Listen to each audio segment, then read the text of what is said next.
Hello and welcome to Simon Says Artwork. In this video I'm going to be drawing a still life. I'm going to be using marker pens in order to make this drawing, but the marker pens are actually drying out, so the marks that they make are really quite light, and then I combine that with a different marker pen that's a bit more fresh, and the still life is just several objects that I photographed from above, and I purposely photographed them whilst the camera was in movement to give it a bit of a blur to the edges of the objects. And I quite like how the picture turned out, and I wanted to show you some of the progress. Now, it is a bit of old over the shoulder footage, but because I captured it I wanted to share it with you, so let's take a look.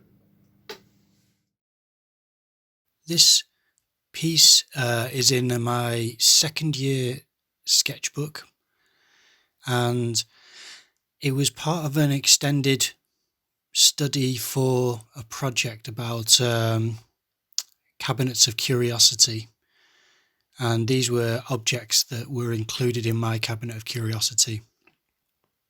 You can see the reference photograph there, and it was a coffee cup and saucer on the left, the bottom left. An egg timer is upper central in the image, and then the other two objects on the lower right are both kind of tiny vases. In fact, one of them's a vase, or just a little glass ornament, and the other is a ceramic ashtray, but a very similar shape and functions as a ornamental vase or, ceramic ornament. I did find a lot of comfort and relief from using marker pen for this because it was ink. And for university, I've been encouraged to use other materials, other media, and I just wasn't as successful. And because I'm working in my room, which at the time I was still moving everything around, I still am to an extent, where things are still piled up and not settled where I'd like them to be. But you can see all the junk piled up underneath my desk, and things all piled up on the top of my desk behind the monitor.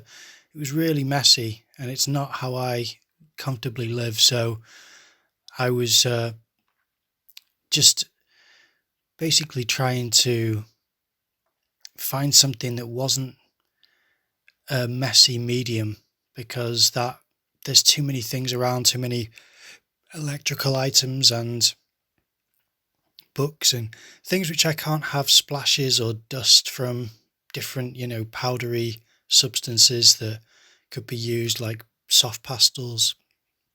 I just didn't want it accumulating and, circulating in the air and becoming stuffy.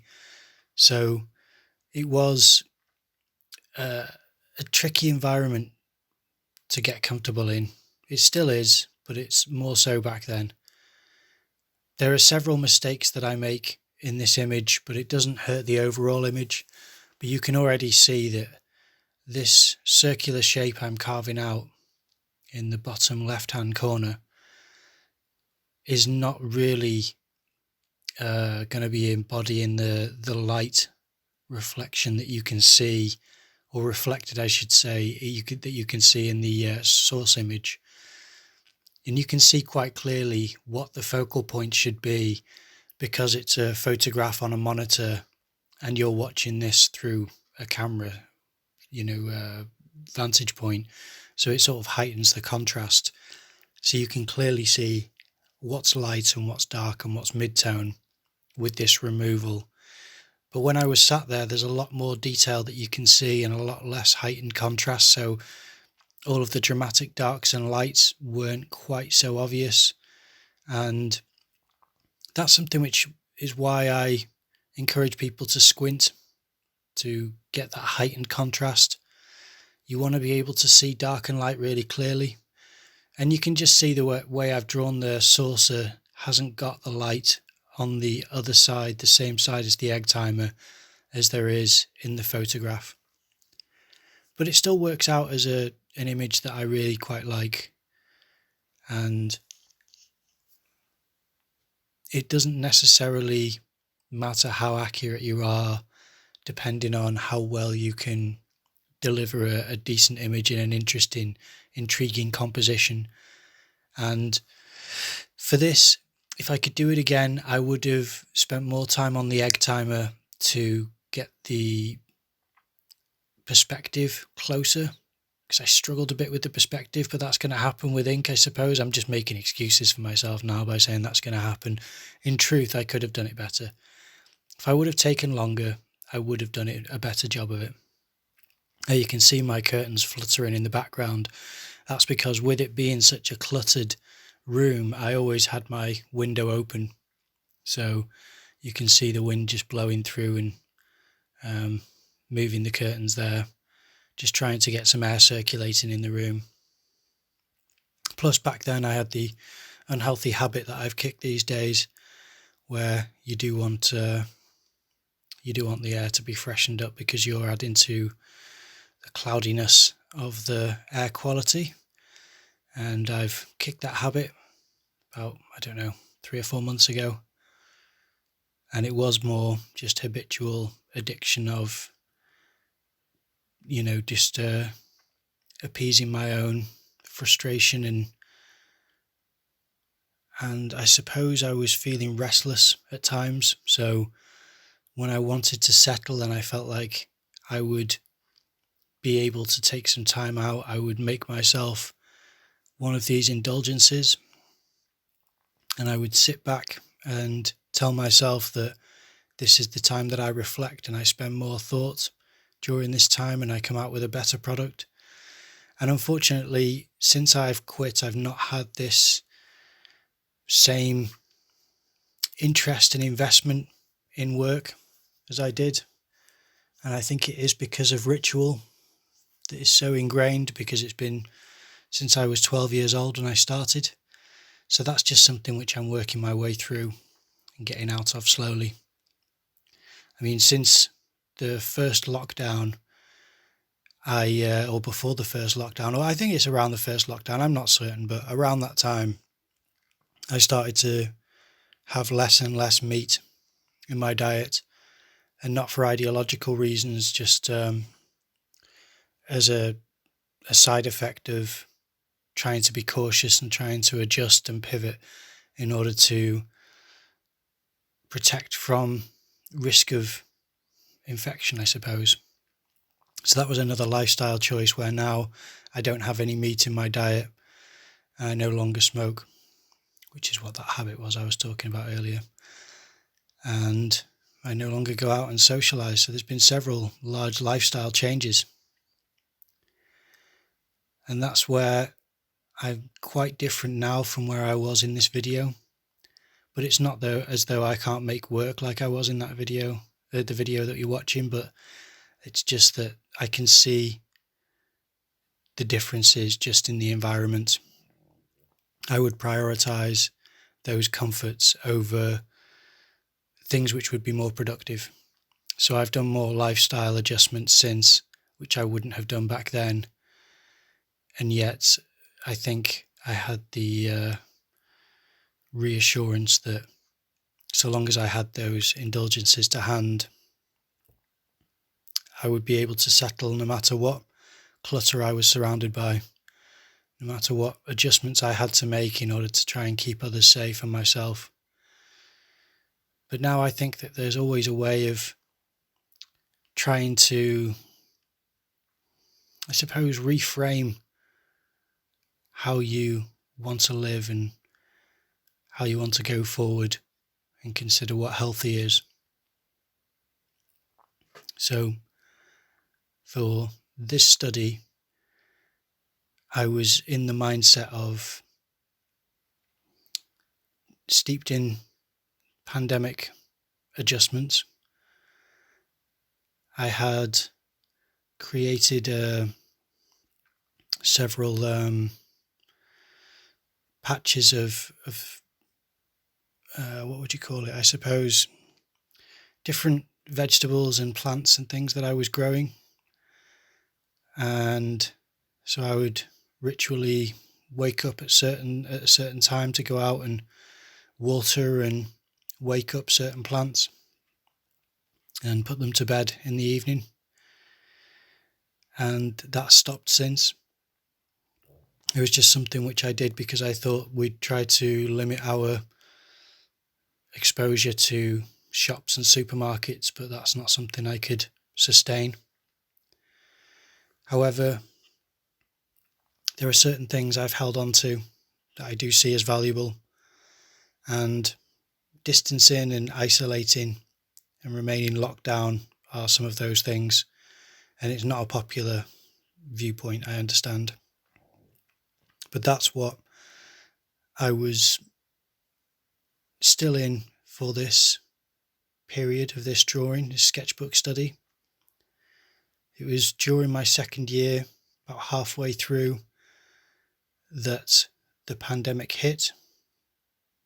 And you can see on the left the Sanctuary book and the book above it. They're both from the university library, and they were books that I was reading. The book above it are, I think it's 100 Painters of Tomorrow, I think it's called.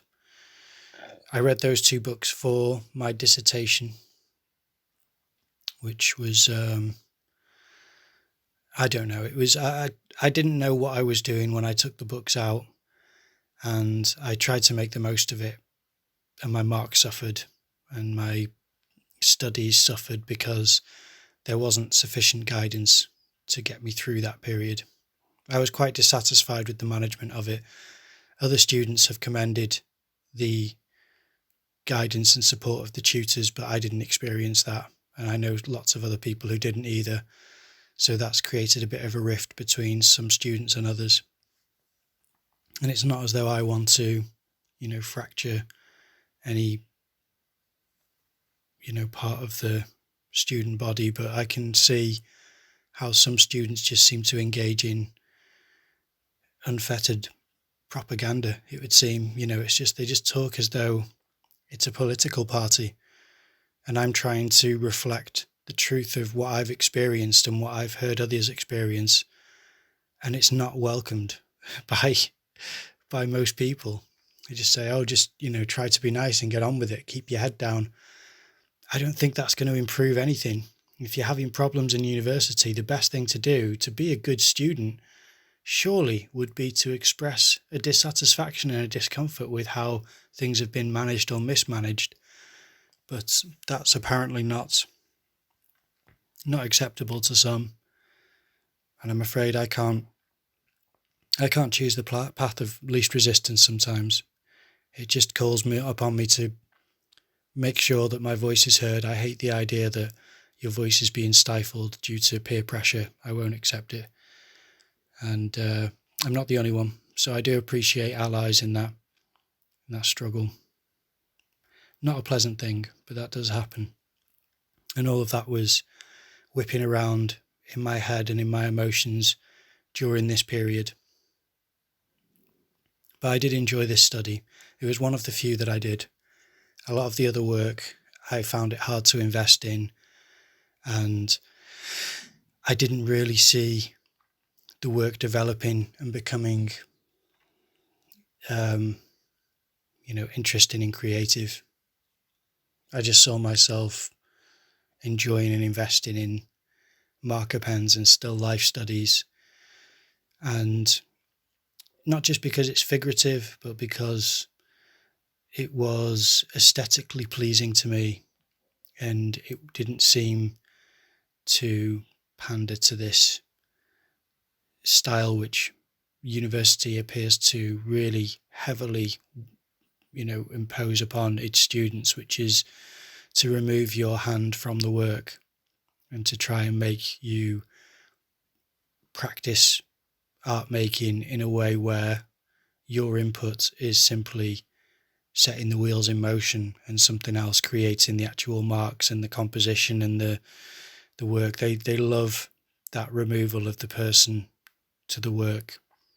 And I've got no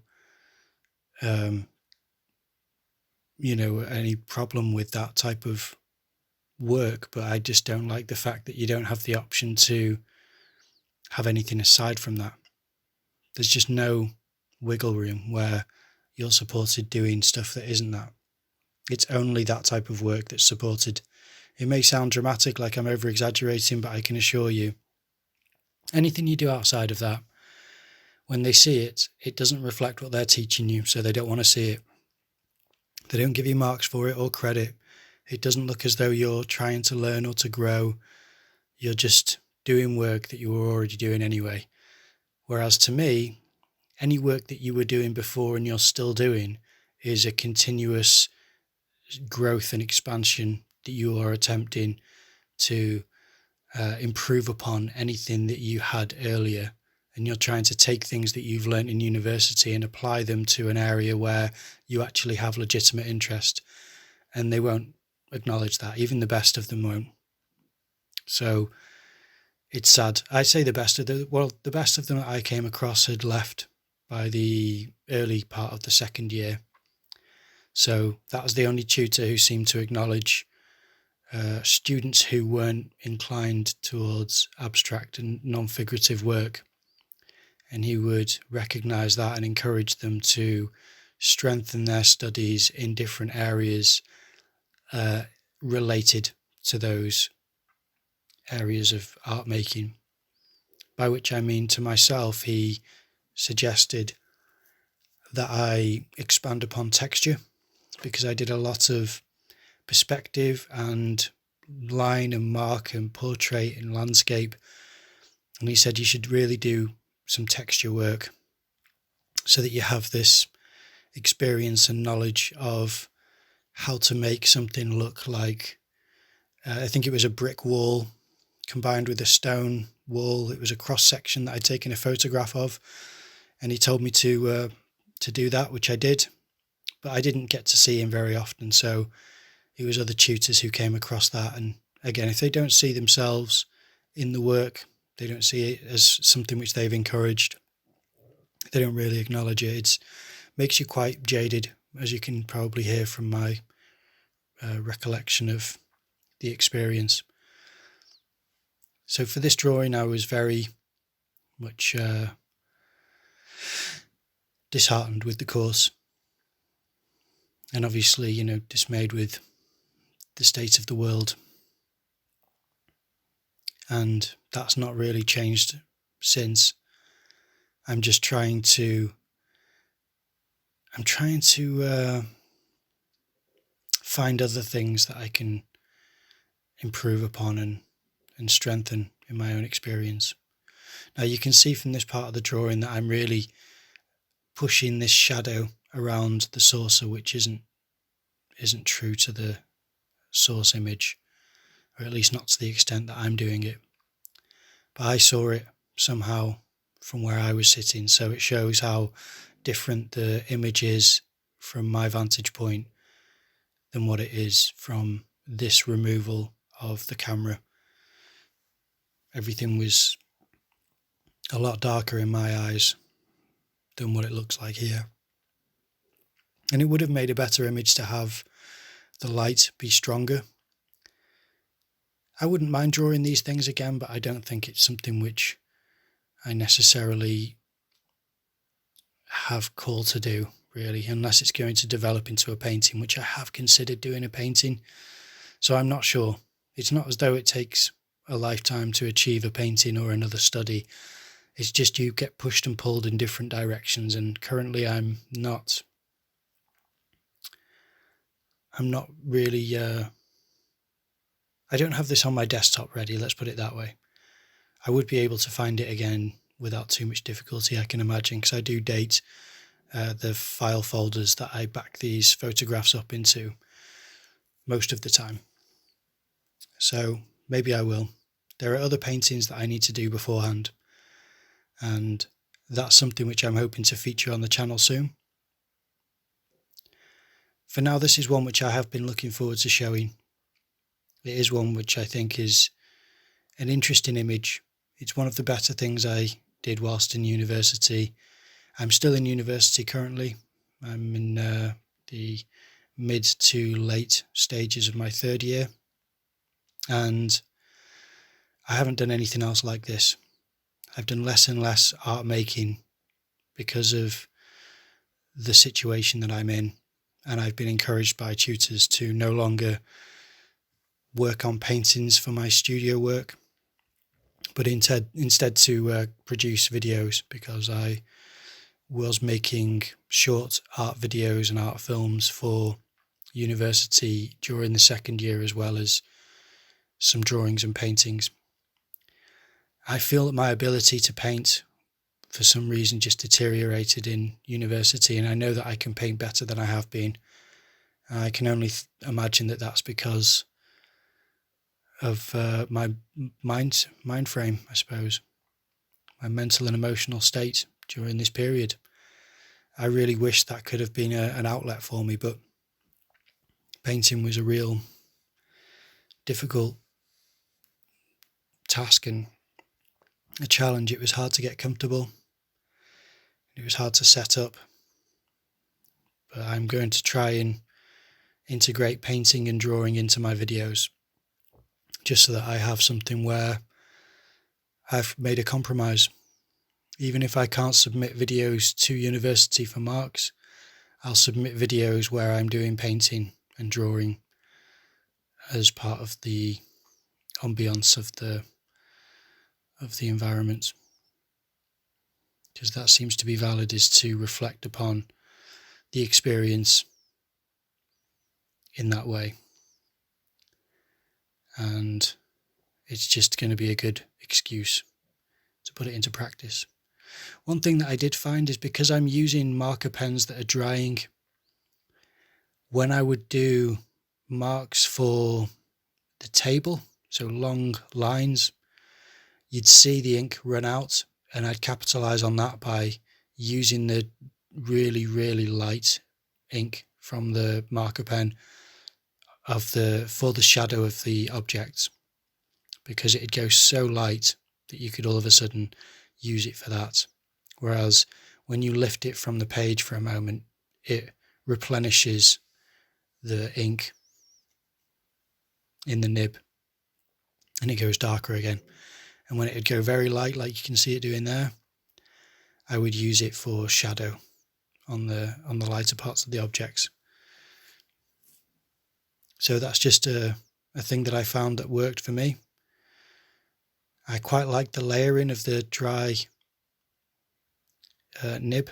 I think it looks quite nice. I think it's got a kind of almost brown tint to it. And the objects are a little old-fashioned, so it just has a nice old-fashioned look to it. I don't know, something which I quite enjoy. And it was enjoyable to do. I don't struggle to sit and do drawings for quite a while. And the prompt for this style with the drying marker pen was by the painting tutor at university, and he did make it so that we could be free to be messy and scribbly. And he said, if it is, then just go over it with another medium. You go over it with Tipex or pastels or whatever you want to make it mixed media, which is nice and freeing. And it got me started in the art making. But as soon as I did it, I always impose constraints on myself that aren't necessary, where I'd use one pen or one type of pen. So for this, it was marker pens, and it wasn't just one, but it was only marker pens and nothing else. And I did try another version of these objects from a different angle, and that was with a biro and a marker pen. So it was just black ink. And I don't know why I do that, but that's something where I really struggle to use different types of media when it comes to art making. I should really force myself to do something else, because that's another reason why I've struggled unnecessarily in university, is because of my comfort zone being so narrow and not being able to break out of that due to habit and security of what I think yields results and what I think is valuable. But I am grateful for things like this because it did serve this image, I think, to stick to just marker pen. But I do have an affinity with pens. That is something where I think there is a lot that you can do with pens where it's not necessarily looking like a doodle all the time. Like this looks like an actual piece to me, even though it is scribbly. You know, artwork is scribbly sometimes. I think that that's the trend of a lot of art in modern art work, is to be less, what's the word, I suppose, clean and precise. Some is, depends. But a lot of the handmade work calls for less precision. It's certainly encouraged in university to be less precise. It's why I had such resistance when it came to my practices and my studies. I think they just saw that I couldn't give that up. I wanted to improve upon precision and neatness, not to an obsessive level, but to an extent where I thought I am trying to improve how straight a line I can draw. Not to be perfect, but to be controlled, to be comfortable, to be experienced and proficient. It's just something which I found value in, and they didn't. Which is fine. That's not the worst thing in the world, but it was emblematic of a lot of the difference between what they wanted and what I could deliver. I'm certainly not a conformist when it comes to making art. I think with other things it's not so. I don't have such a principled stance about what I'm being asked to do. But when it comes to drawing or painting, there are some things I just refuse to do, even if I know I could do it fairly easily. It's something where it tries to make the practice easier even, and I'll refuse to do it just out of principle. And I can't help that. I feel as though that's something where you're getting to know yourself, and that's part of the value of the course, is to try and get to know who you are and what you like and don't like for yourself, not for others. So that's something where I'm trying to reframe my reflection upon my experiences to see it as a positive. I'm coming out with a stronger sense of self. This is one of the stronger images that I had from any year, I think, of university. I did do several images which were okay in my opinion, not the worst thing in the world, and this is probably my favourite. If not this, then the painting that I did of Fairy Glen, which I did in the first year, I believe. Was it in the first year? It may have been second year, actually. Oh, I believe it was second year. And I did start that with unorthodox methods and techniques, but they ended up mostly being covered up.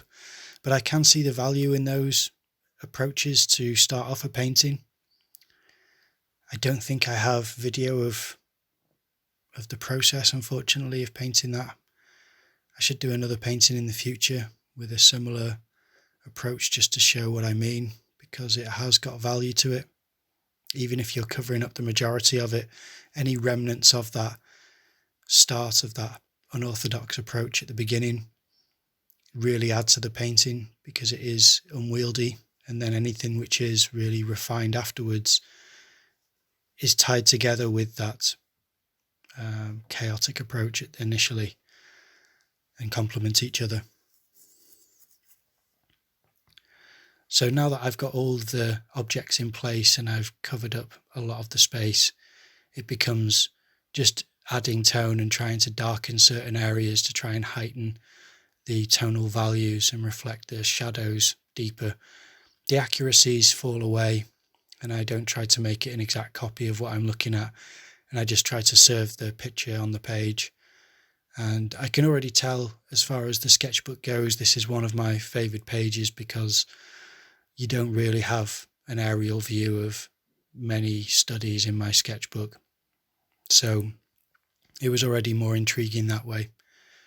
And it is one of those things which is worth considering, is what angles you look at things from, and if you're using photo reference, to not always have such a standard approach, unless of course that is your preference and you don't wish to explore this. But for me, I'm glad that I had varied my approach, where I'm not going for such a classical straight on view. That was my first image, which I mentioned earlier with biro and marker pen. That was more of a lower framing for the photograph, where you're looking straight ahead at the image, at the objects. So part of the different reference photographs that I tried was to move the camera around by just stepping whilst taking photographs, just bobbing from one foot to the other as if you're just dancing back and forth while concentrating on the subject and taking photographs, just so that you had motion blur. And I think initially I thought of reflecting that motion blur in the studies, but that didn't end up happening. It just ended up being a nice softer light and edges to the objects, which you wouldn't have had if the camera had time to focus. Part of a byproduct of using a marker pen for this study is that it did seem to give off a good texture for this image, in my opinion anyway. I feel as though the table starts to look like a wooden table. Maybe I'm wrong, but I feel as though the felt of the nib for a marker pen, when you go over it again and again, starts to represent wood grain quite well. Not an oak or a pine or anything where it's obvious, but just a varnished table like I have.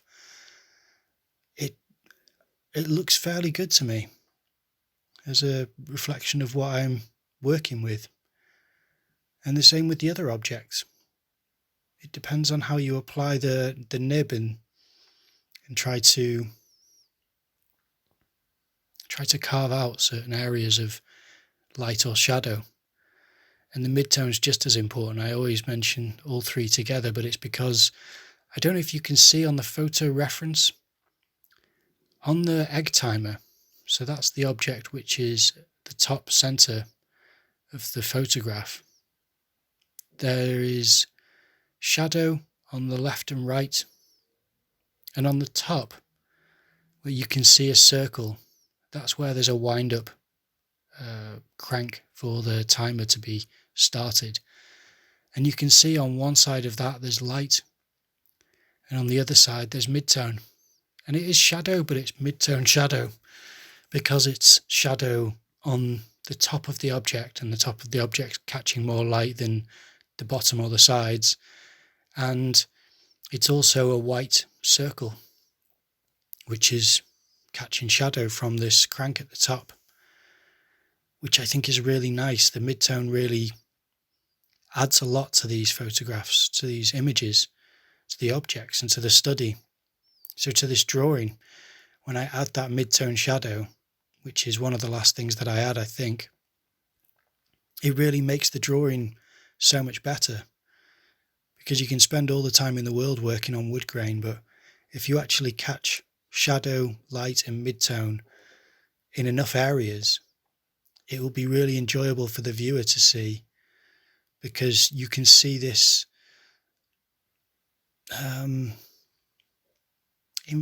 almost the atmosphere. So you can see there, that's the finished drawing.